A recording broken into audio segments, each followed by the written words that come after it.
AI to Go podcast.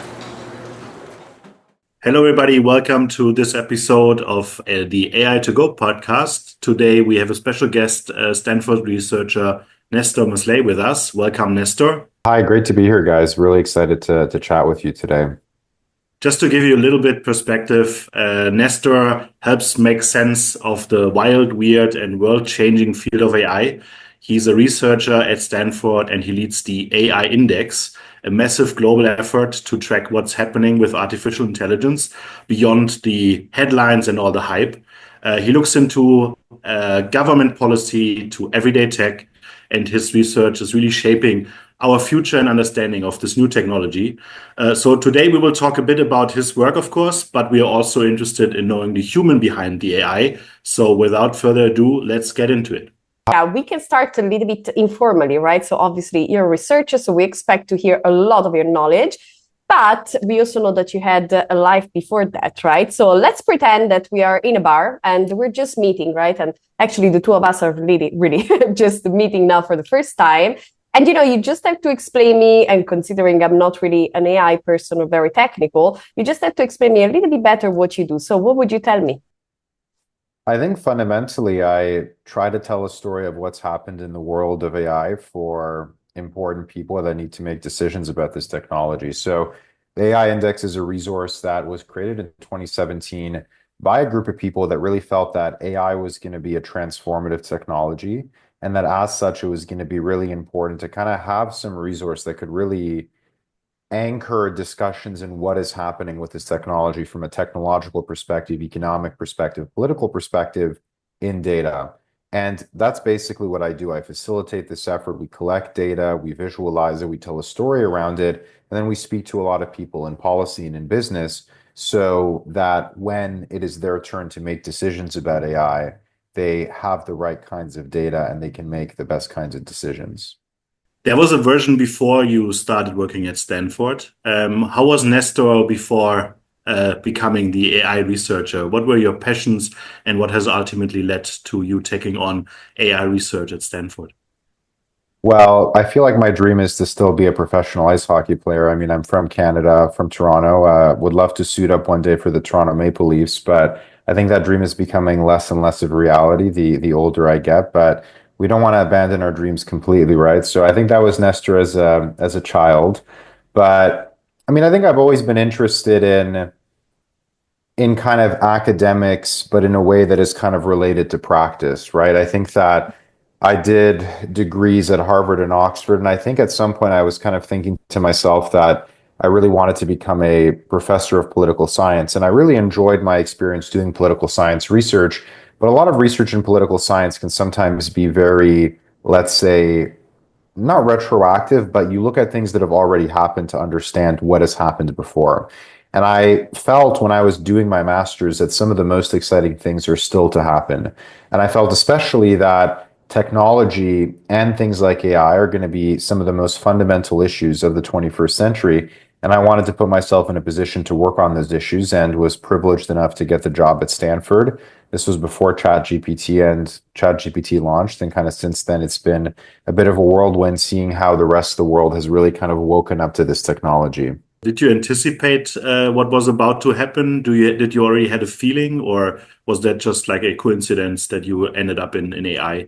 No, I mean, I think like I had a feeling that AI was going to be a big thing, but I don't think I expected the way in which it became a big thing. I think the ChatGPT moment took a lot of people by surprise, not necessarily from a technological perspective. I mean, I think that even before ChatGPT came out, the technology was already there. There were already some other companies like Google, OpenAI. I mean, they all had language models, but I think ChatGPT in a lot of ways was more of a marketing moment where people across the world actually saw what the intelligence was capable of doing, and it kind of put AI on the map in a way that nothing really else had previously done. So, I mean, I had always thought to myself that AI was going to become a big thing, but the particular way in which it became significant was something that I had not anticipated.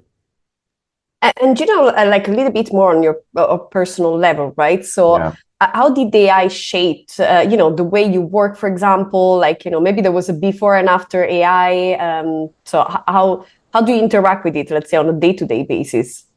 Yeah, I mean, I use it quite a bit. I mean, right, I'm a researcher, so a lot of the work that I do involves kind of generating ideas, finding sources, writing, reviewing writing, and I feel like the current iteration of language models that we have are really excellent tools for doing that. I think it's funny in a lot of ways. AI has definitely helped our team become a lot more productive. I mean, I think a good way to look at this is when I started at the Index in 2021, there were two full-time people, and we were producing a report that was roughly 200 pages. Now, fast forward 4 years, the report is close to 500. There are still two full-time people, and we're almost 3 times as productive because we're using a lot of these tools. We also have a much more streamlined process. And I think it's an interesting thing to think about because, and I'm sure perhaps you might touch on this a little bit later in the discussion, but one of the big questions that people have about AI is what effect is it going to have on jobs? And I think there's compelling arguments to be made both ways, that it could lead to massive labor displacement, that it could lead to massive upskilling. But I think it's interesting to see a lot of people that I talk to that use AI and find that AI saves them time actually say, well, I'm still working a lot. I'm just now working on projects that maybe I didn't really have time to pursue before. For you as a researcher, with like all the news coming every day on AI, right? How do you stay grounded and avoid the AI hype fatigue with all the news coming right at you every day? And in other words, do you think you ever get bored about hearing all these news and trying to make sense of it? No, I don't think I get bored. I mean, I really like my job. I enjoy kind of paying attention to what's going on in the AI ecosystem, seeing how things are evolving, seeing how things are changing. And I think one of the interesting things that's kind of evolved in my mind is to kind of approach a lot of AI developments with humility. And what I mean by that is I think AI is a space that is very politicized. There's a lot of hot takes being made about what the technology can or cannot do, and more importantly, what it might do in 10 years, 5 years, or 100. Because a lot of those kind of forward-thinking predictive efforts really determine how we decide to deal with it today. And I think what I've kind of realized is, while I think humans very often put their best foot forward with prediction, it is often very times challenging to get predictions right. And I think that for me, that's a good thing in a lot of ways because we have to kind of have this sensibility and this attitude of trying to kind of approach what's happening in AI with the kind of admission that we might not necessarily know where things might go in the future and react based on what's happening, not based on what we think might happen. And a good example of this is, look at the kind of launch of AI and ChatGPT in this kind of language modeling era. I talked about some of my studies before. I remember reading a lot of literature when I was in school on automation and the effects that automation would have on workers. And a lot of economists predicted that automation and technological improvements would come first for very kind of routine, manual, repetitive labor tasks. And that if anything, the people that do intellectual work like law, creatives would be spared. We've almost had the inverse happen where we have AI systems that now could probably do the work of a lot of lawyers and those kinds of individuals, but AIs can't really build you buildings or fix your toilet or maybe kind of cook you a burger, right? So that's an example there again of how, we thought one thing, but something else has happened. And now we have to kind of change how we react to the technology and the position it's put us all in.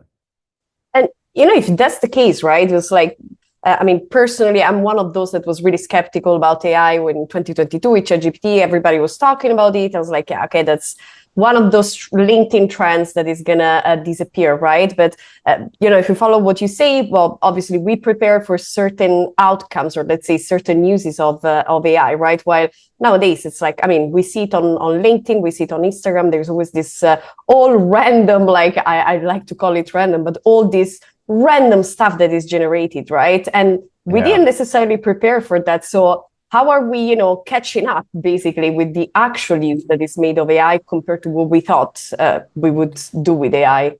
Yeah, it's a super important question. I mean, that also kind of speaks to what we do at the Index. I think kind of our philosophy is a lot happens in AI, and a lot of people just don't have the bandwidth to every single day open up X, LinkedIn, and see what new model has been released. It's almost nice to have a resource that kind of takes stock of where the field is in a given year.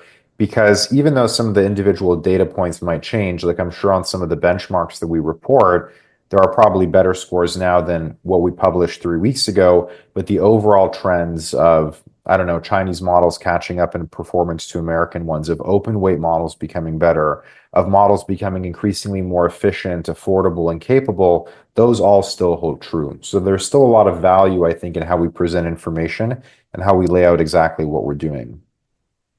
Nestor, I wonder how you stay up to date on a day-to-day with all the frenzy going on. Like, what are the top 3, top 5 sources that you would recommend to a general audience that you can like watch, read, or listen to on a day-to-day basis? Yeah, well, I mean, I'm obviously going to have to shout out the AI index. I do think it is the best report on what's happened in AI. So that's very valuable. But there's a lot of other resources that I kind of make use of as well. There's a report that comes out every fall called the State of AI Report that is released by, I believe, Air Street Capital. I think they do a really nice job of looking at the state of the ecosystem. I think their focus is slightly different than ours, but there certainly is a lot of overlap. There's a lot of really good newsletters, like Jack Clark, one of the steering committee members of the AI Index, has a newsletter, I believe it's called Import AI, where he tracks what's going on. There's a good Substack called Last Week in AI.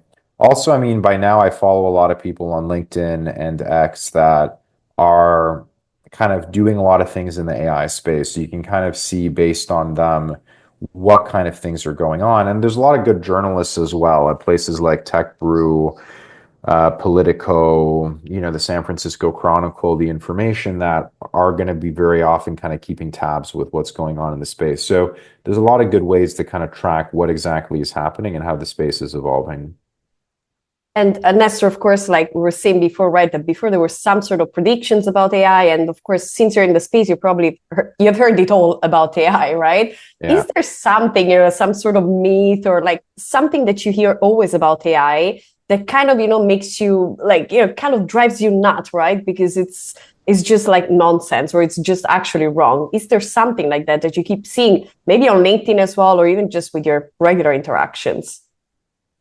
That's a really good question. I think that what annoys me very often is these, as I said before, these kind of hyperbolic predictions about what may or may not happen in the future on kind of either extreme. I think there's one extreme, which is like, none of us are going to work in 3 years because AI is going to take all our jobs and we're going to be painting in the fields and, I don't know, just kind of living our best lives.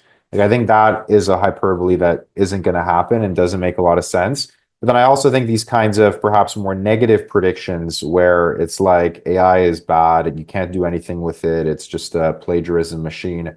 I also think those miss the mark a little bit. Like, I do think it's an objectively useful tool and it can do a lot. So I think these kinds of narratives at the extreme annoy me, but I mean, also, if you think about it, as I said, there's a lot of attention that is kind of being driven to AI, and you're not going to get a lot of clicks if you have a very kind of middle of the road, well, AI can do some things, but it can't do others narrative. Sometimes kind of being at the stream is a little more valuable. But it reminds me of this really funny meme. I taught a course at Stanford last summer, and I'll be teaching another one this summer, which looks at kind of, yeah, trends in AI, what kind of things have happened, how the space has evolved and developed. And the meme was basically a photo of Jeffrey Hinton, one of the kind of godfathers of AI, who I think in 2018 or 2019 predicted that, by the mid 2020s, none of us would be going to doctors because radiologists would be kind of automated by AI. And then there was another picture of Elon Musk, who in 2015 predicted that in a decade, we'd all be in kind of self-driving cars. There'd be no kind of traffic and nothing along those lines. And then it was a picture of a guy sitting in traffic being like, me in traffic in 2025 on my way to my doctor's appointment, right? So like, a lot of these kind of predictions and hot takes that we have don't always pan out. And I do wish the community, I think, sometimes was a bit better at kind of admitting to itself that it is hard to predict a lot of these things. And it's challenging, right? Like, this is a potentially transformative technology. It might change the world. So obviously you do want to know what effect it might have and where it might go, but getting those details down and exact can be a quite challenging thing. Oh, absolutely. If you like from a personal perspective, what would you say, what are the most irreplaceable human qualities as we collaborate more and more with AI? That's a good question. And I mean, I'll also say on this that, I myself have been surprised by the kind of pace of developments with a lot of these technologies. So I don't want to kind of sit here and say, well, like, X, Y, and Z are things that kind of humans can uniquely do that a lot of these technologies cannot do. But I think that when I look at these technologies, I still think there is a lot of kind of work humans do that kind of involves human to human interaction that is very important that I have a hard time imagining being outsourced to AI anytime soon. And what I mean by that is all of us need to kind of negotiate, work with partners, network. It's still very much a human to human world. And I think a lot would have to happen for us to kind of outsource some of that kind of dialoguing and networking to AI systems. They'd have to be much more flexible thinkers, but also I just don't know legally if organizations, for example, would be happy saying like, hey, negotiate with kind of my AI co-pilot instead of kind of my team of lawyers. But again, it'll be interesting to see what happens there. I also think kind of in any given day, humans operate quite flexibly. I think really that's the kind of hallmark and the beauty of human intelligence is that we're capable of doing a lot of things, right? Listening to different languages, writing, reading, driving cars, that all involves intelligence. And like on any given workday, like what am I going to do today? I'm recording a podcast with you guys. I need to answer some emails. I need to kind of prepare for a few meetings. I need to do some research. There's all these kind of tasks that I need to do. And AI might help me in kind of copy editing some of these emails or doing some of the research, but kind of doing the full stack of tasks is hard to get AI systems to do because it involves this kind of like, flexible thinking, right? So getting to that level of increased flexibility is, I still think, something that these systems struggle with. But I mean, we're seeing more and more research into agentic AI systems. So it'll be interesting to see if that kind of space evolves in the future. Yeah, and that's actually getting a little bit more into the report. I believe one of the findings, right, that you had in the report was exactly this, right? So obviously, still cannot replace, but it is going very fast, right? And it is adapting faster and faster, right? So before we get into the specifics, can you tell us maybe a little bit more in general what were the main findings of the report, and maybe also convince some people to read it as well? Yeah, I mean, I think the main finding for me is mostly if I were to kind of give you a TLDR, and again, hopefully this doesn't stop people from reading the full 500 pages. I mean, I wrote it all, so I have to kind of, I think Johannes was joking with me earlier that I used to want to be a comedy writer back when I was kind of in undergrad. So the AI index is really just kind of an attempt to live out that failed writing career. So please, everybody, go read the report. But the TLDR, I think, really basically is AI performance is continuing to get better. As it's getting better, AI is increasingly becoming embedded in everyday life.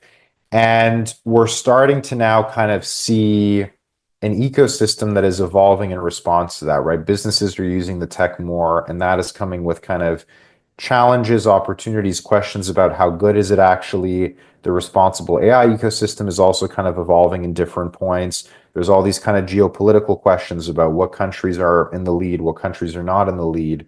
Some countries much more optimistic about the tech, some countries a lot less optimistic. And then governments across the world also kind of stepping up on AI with both kind of regulation and investment. So I think, and I'd be more than happy to kind of unpack some of these individual highlights, but the story to me really is one of kind of the technology getting a lot better, it becoming a part of all of our lives a lot more, and different stakeholders kind of reacting in kind of different ways. And I think the reaction is really kind of rooted in the fact that people see the potential of this technology.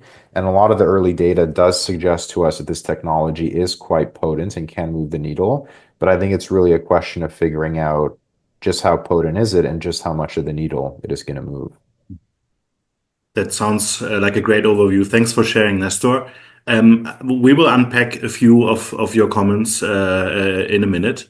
Before we do that, is there one thing or maybe two that surprised you as part of this year's edition? Because it sounds a lot like this is a natural evolution from Yeah. previous reports. Anything that stands out for you as like a new insight from this year?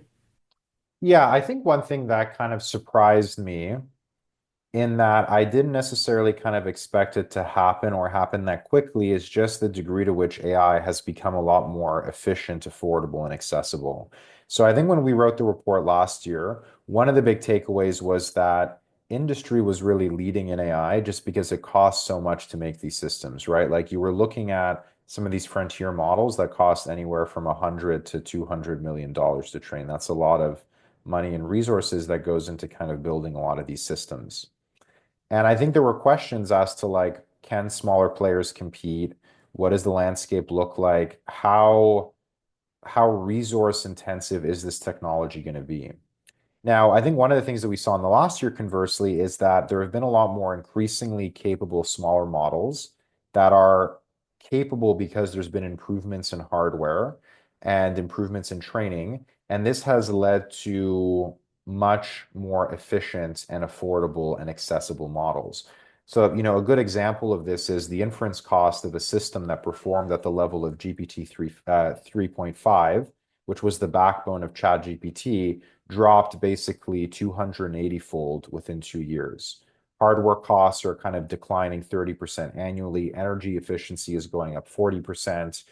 And in addition to that, open weight models, which are also substantially more accessible and better for diffusing the technology, have also closed the performance gap with closed weight models. So all of these things are really kind of trends that are kind of highlighting how the barriers to entry for advanced AI are kind of increasingly lowering, and it's becoming an increasingly more kind of open and accessible ecosystem. And I guess that's kind of quite natural with a lot of technologies, but I don't think I kind of would have predicted it happening as soon as it has with artificial intelligence. Yeah, and I think, of course, all these changes, like this fast advancement, right, also kind of contributed to the fact that now AI is practically embedded in our, everyone's daily life.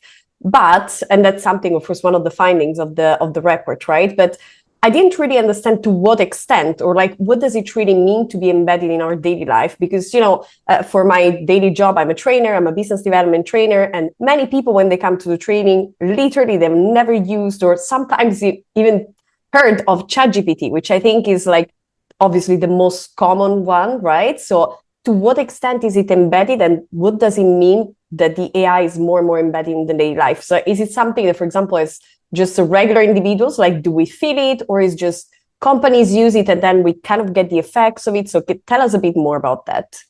Yeah, I think it really kind of depends how you define embedding. I think we looked at a couple of different things. So, in the healthcare space, for example, in the US, the number of FDA approved medical devices kind of continues to skyrocket. So we kind of went from a situation where I think in 2015 there was just 6 FDA AI related medical devices. In 2023, there was 220. If you spend any time in San Francisco, you'll see self-driving cars. They're not just experimental. A lot of people have driven in Waymos. They're in many cities in the US. China also has a very robust autonomous vehicle kind of fleet. So there's a lot of things that are kind of going on and moving forward in that space. But there's also kind of different ways to look at it. There was one survey that I believe that we looked at, not in this year's report, but last year's report. It came from the Schwartz-Reisman Institute out of Toronto. I don't think they ran the survey again this year, which is why we didn't include it. But they had asked this kind of question of how widely known is ChatGPT. And this was, again, a year ago. And their survey found that roughly 2/3 of the world was aware of ChatGPT.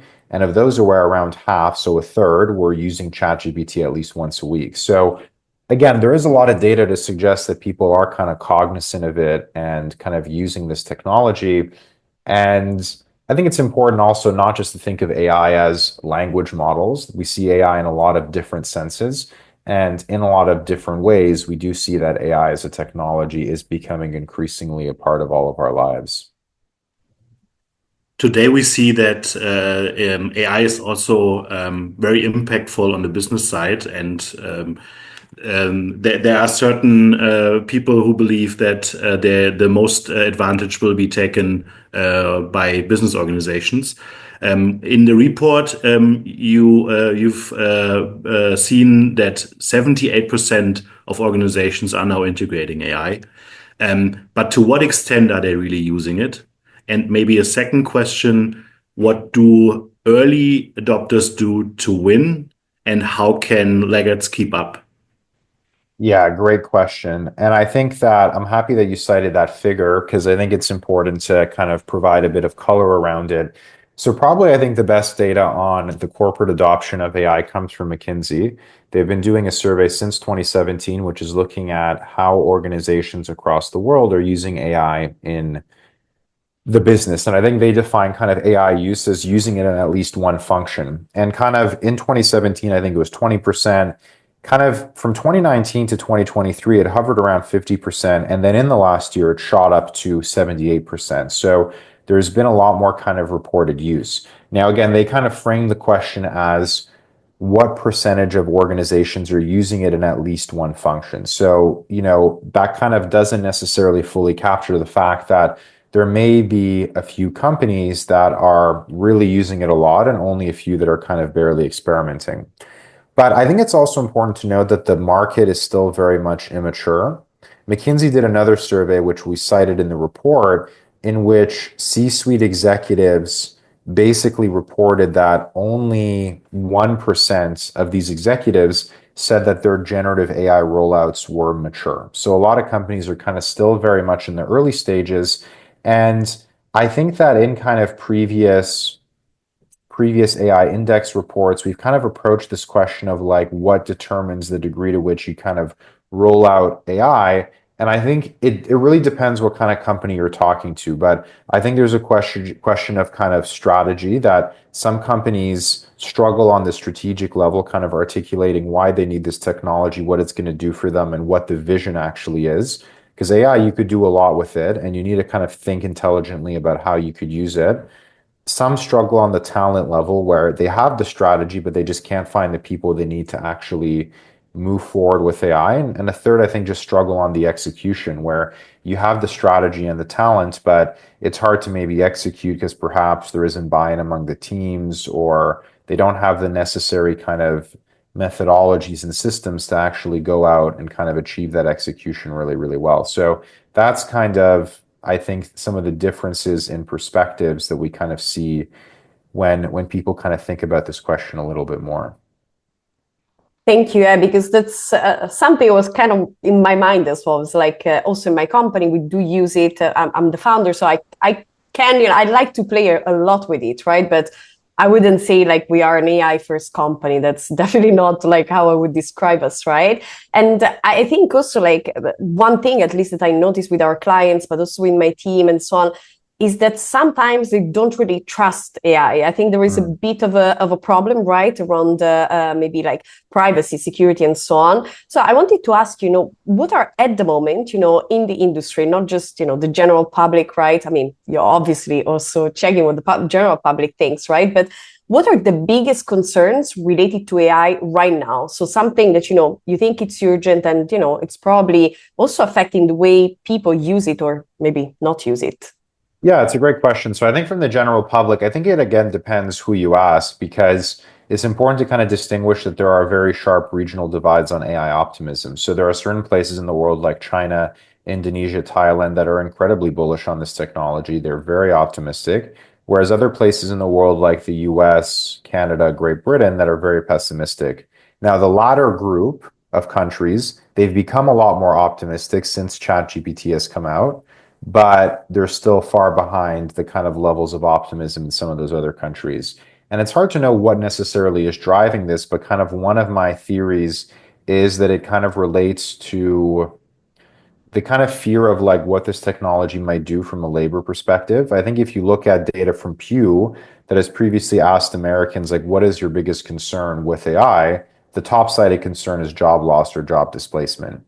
And I think in a lot of these places like the US, Canada, and Great Britain, generally speaking, the standard of life is a little bit higher than in some of the countries that are more AI optimistic. And maybe there is a fear in some of these countries that, well, perhaps our standard might erode or the jobs that we might have might be kind of taken from us or might disappear as a result of this new technology being put in place. I think people also have concerns around kind of loss of privacy, erosion of kind of human connection, but I think it's the job stuff that is kind of front of mind. Whereas I think when you talk to a lot of companies, I think the narrative has kind of shifted a little bit. And I mean, I have some data that backs this up, but this is just kind of also kind of me having conversations with a lot of different businesses. I think the kind of biggest concern now is what is the kind of ROI associated with AI and how do we kind of use it well? Because AI does drive a lot of value. And I mean, I talk maybe every single week to business leaders about what is happening with the technology. And I don't need to persuade them to use AI in their business. Like, that's not the kind of tenor of the conversation that we need to have anymore. But I do need to kind of help them understand, you know, what they need to do to kind of drive value and drive ROI. And we're kind of at a moment in the AI ecosystem where AI is still a very immature technology. There tends to be a gap of roughly, 20, 25 years historically from when a new technology was introduced to when it had kind of consistently massive productivity enhancing impacts in the economy. And we're still very much in the early days of AI. And, if you're a business leader, perhaps you're pouring a lot of money into AI, but it might take you a few years to see that ROI. There's the famous kind of productivity J curve, which suggests that in the first few months or periods of a transformation, there is going to be a productivity loss, but then in the long run, you might have productivity gains. So, how do business leaders kind of get over that short-term hump? That's one of the big things that I'm seeing. Let's double click on one of the aspects that you just mentioned, Nestor. There's a huge gap in AI optimism across countries, and I'd Yeah. like to understand a bit better the underlying reasons for that.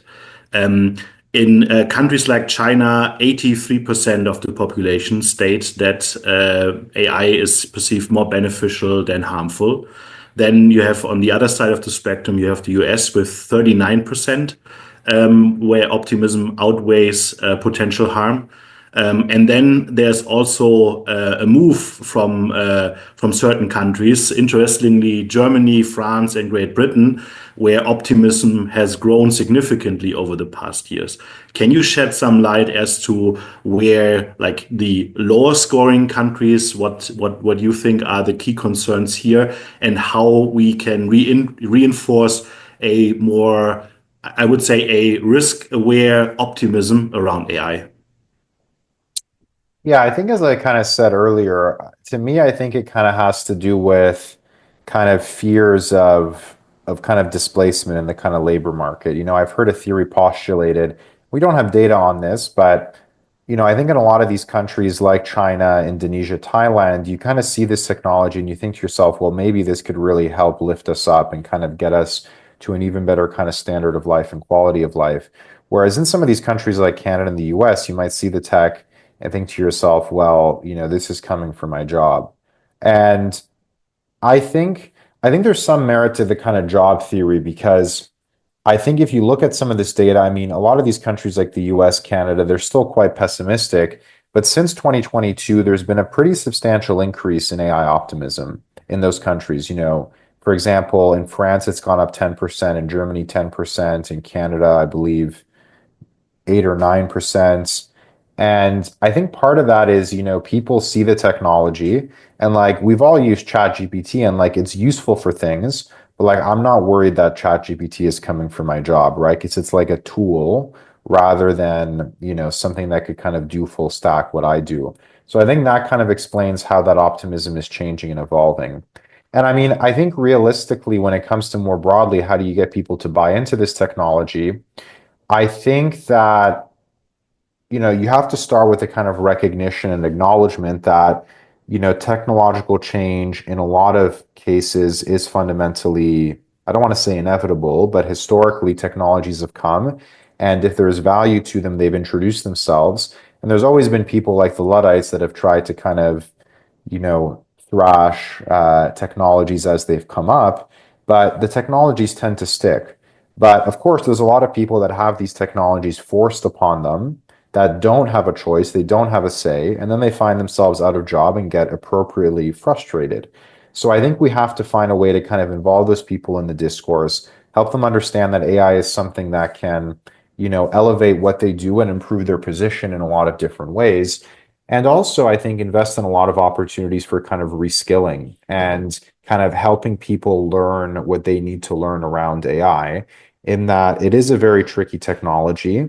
And, we might be looking at a world in which perhaps you've been in a job for 10, 20, 30 years, and maybe you're going to have to learn some new skills around kind of AI, what it could do and how you could use it in different ways.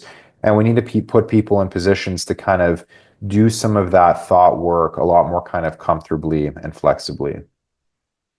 And do you have maybe some ideas, or have you seen something in the in the industry or in general, maybe some companies that are really good at upskilling their teams, or you notice some best practices? If so, what are they, and how can we help people reskill themselves and really embrace AI? Because just as you said, at the end of the day, it's not going anywhere, right? So at some point we will have to face it. So what are some best practices that even just people that are listening today, right? Maybe something practical they could do today.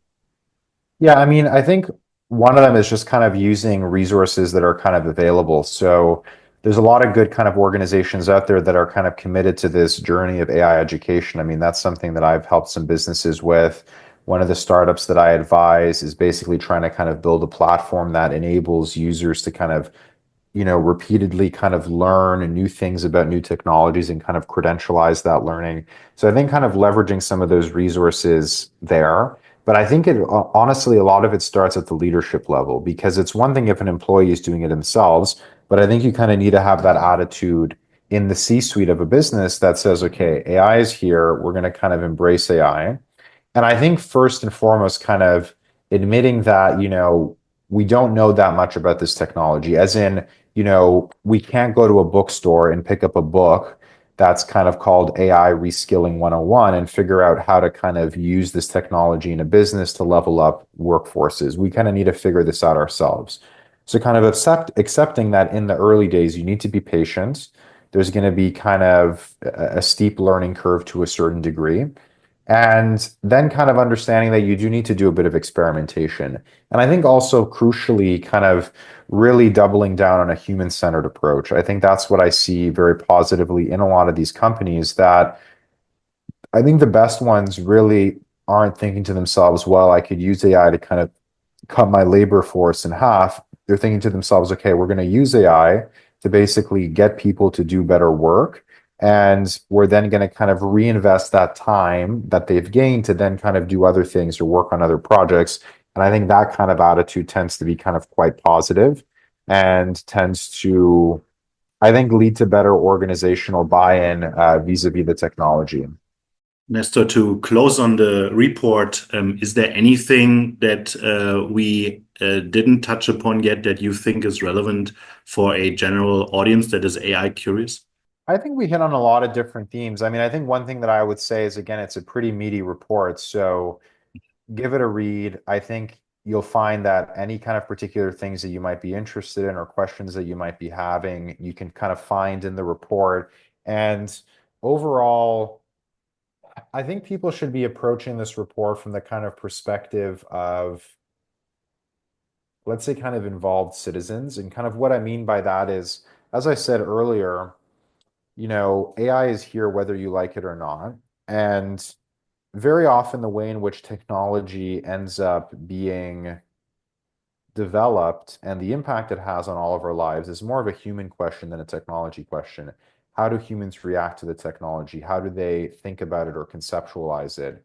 And that is a process that involves people and should involve people. And I think we at Stanford and we at the Index really feel that this is a tool that could really drive things forward, create a big impact. And we want people to kind of get involved in the process of thinking of what effect this particular tool might have. So that for us, I think, is kind of really important to emphasize and think about.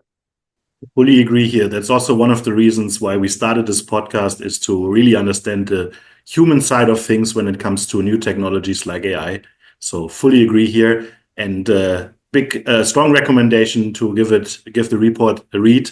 It's like one of the most comprehensive pieces in AI that you'll encounter. So strong recommendation from us. Totally. And Nestor, I know that you don't like predictions about AI, right? So I'm not going to ask you about predictions about AI, but what is your personal hope about the future of AI? How do you envision it? I mean, I think it just kind of empowers the human condition and just makes life more enjoyable, and it leads to a higher quality of life. I mean, there's still a lot of difficulties and problems in the world, and this is an AI podcast, not a state of the world podcast, but I think, probably most of us, our lives are better now than they would have been 100 years ago or 200 years ago. Lifespans are a lot longer. People work a lot less. The average work time per week in a lot of Western countries 100 years ago was, 50 to 60 hours a week. We're working a lot less, earning a lot more. And, a world in which, maybe we could all still do some work, but perhaps have more time for our family, friends, or hobbies. A world in which, perhaps disease, sickness, illness isn't going to impact us as much because we might have very exciting cures that are developed by some of these technologies or developed with the assistance of some of these technologies. Or perhaps a world where we're kind of just empowered to be the best versions of ourselves. I think that's something that's really kind of exciting to think about and exciting to kind of go towards. But that isn't something that you just kind of achieve. That's not something that's just going to happen to you.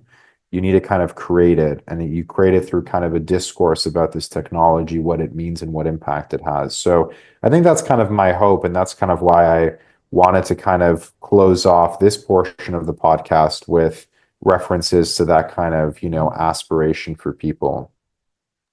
And we love it. And again, we do hope that with our podcast, of course, we empower that as well. But my hope, and I think Johannes as well, is also that AI kind of makes our life a little bit more fun. So to end the podcast on a fun note, we prepared a little game for you, which we called AI or Not. Now, obviously, you've been working with AI for a while, you researched it at different angles.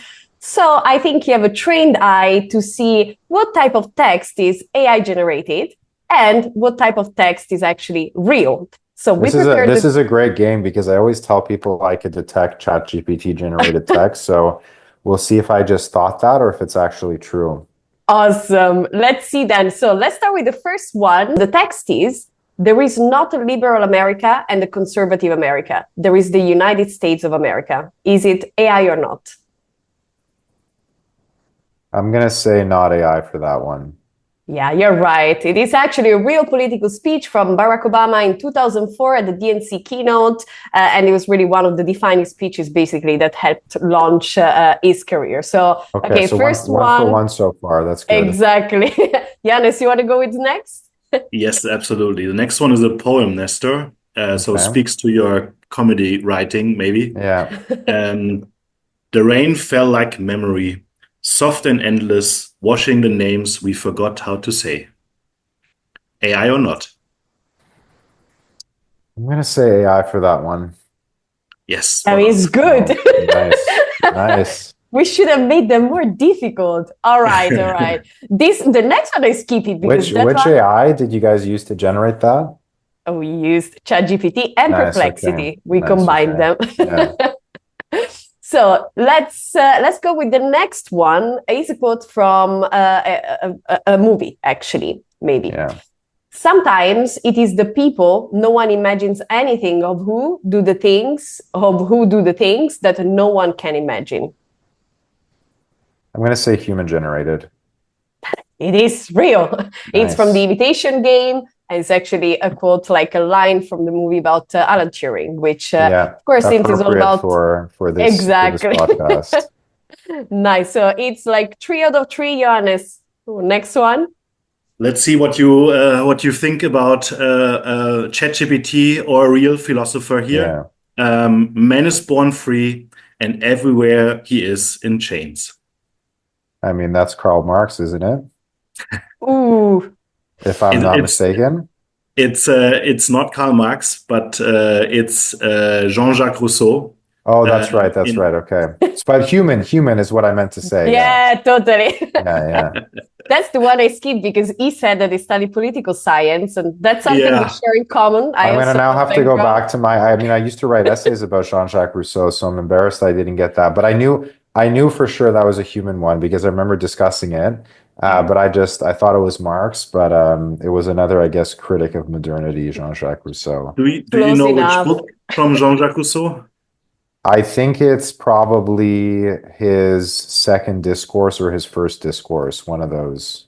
It's the social contract from Okay. 1762. Okay. Yeah. So, yeah, one of those. I mean, I read those all back in the day, but that was kind of a decade ago. So You're justified. You're hopefully justified. my academic advisor isn't watching this or here or listening to No, this. But four for with, four on the score, which is good. and last one. So let's see if you make it 5 out of 5. It's another poem. Love is not the thunder, is the quiet after when the sky remembers how to hold still. Oh, AI or not? Hmm. I'm gonna say not AI for that one. Oh, finally, we managed to break him. This Oh, was fake. wow, okay. That's not Yes, bad. 4 out of 5. I'm happy with that. totally. And we were expecting, 5 out of 5. So like, okay, let's see. But finally, one, we Yeah, managed to trick yeah. you. Well done. Awesome. Nestor, thank you so much. This was really insightful. And of course, it was a really great introduction to the report. Of course, we're mindful we cannot share absolutely everything with you guys because you must read it. It is important. As Nestor said, AI is something that impacts all of us. It is here to stay. So we need to be attentive to what's happening. So, of course, we're going to put all the links in the description below. And if you made it this far, please make sure to like this video, subscribe to the channel so you don't miss any other exciting conversations like this ones. Nestor, thank you so much for being with us. And everyone, we'll see you in the next episode. Thank you guys for hosting me. This was a lot of fun. Don't forget to subscribe to the AI to Go podcast.